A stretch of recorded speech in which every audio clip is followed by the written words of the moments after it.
you are both part of the music world and not part of the music world by appearance. And so are you actually part of the music world at all, would be a question. Or part of any world at all? That's a good question. You have to find that out for yourself. Yeah.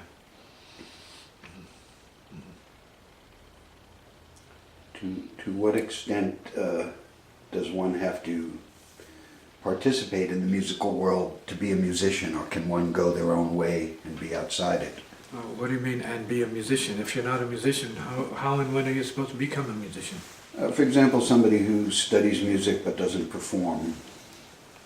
Oh, yeah, many private musicians and artists, there's no doubt about that. The behind-the-scenes musicians are like infinite. And same with artists in general, not just musicians, painters, behind-the-scenes, poets, people you never hear of, see, that have gravitational influence out here. See, that people gravitate toward them, and they impact the minds of other peeps. So you have all kinds of mentors behind the scenes who are satisfied to be mentors. Yeah, teachers. Right. Yeah, they have their place. Right. So how can they be not heard by the public and yet influence the public? Because they're in contact with the public. That's how it is. Yeah. They're not necessarily hermits. Yeah. It's a faraway place, remotely separated, divorced from everybody, isolated. And even those affect everybody too. Some of those might have more impact on everybody, unbeknownst to everybody. Yeah. Well, that's an interesting part of it. How does that come to be? How does that come to be? We're only going to say this much for you for now. States of consciousness. End story. So, does a musician have to decide, let's say, between a public or private career, or an artist? You're asking me what others should decide for themselves? I'm not that important. I'm not even any importance. Which is really funny. Well, really outrageous, but it's true. Yeah.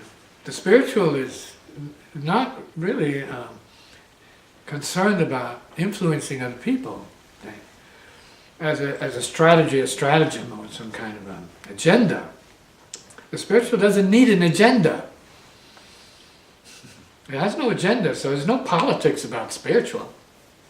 And that's a keynote in my biography. I'm saying, well, there's a lot of politics going on here. What's it got to do with the spiritual? Right? The trans-political. Spiritual. The non-political spiritual. What about that?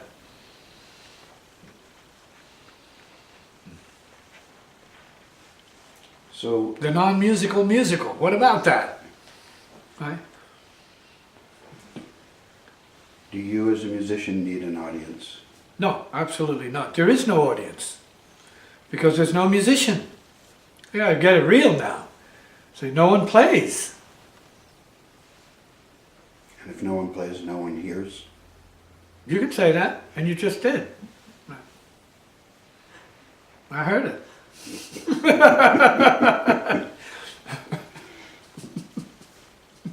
No one heard.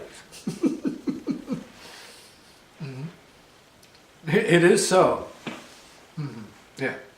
Basic. Right. No, not just fun. Games, mind games. No, it's basic. Yeah. Is there something inherently superior to private artists over public? Depends on the individual. Because you may need to be private. You need to know, as I said in the Godfire Symphony, keep what is private, private. Keep what is public, public.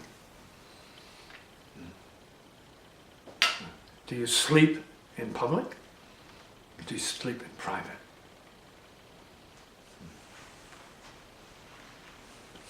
Is there some music that shouldn't be heard by the public? Much of the music is never heard by the public.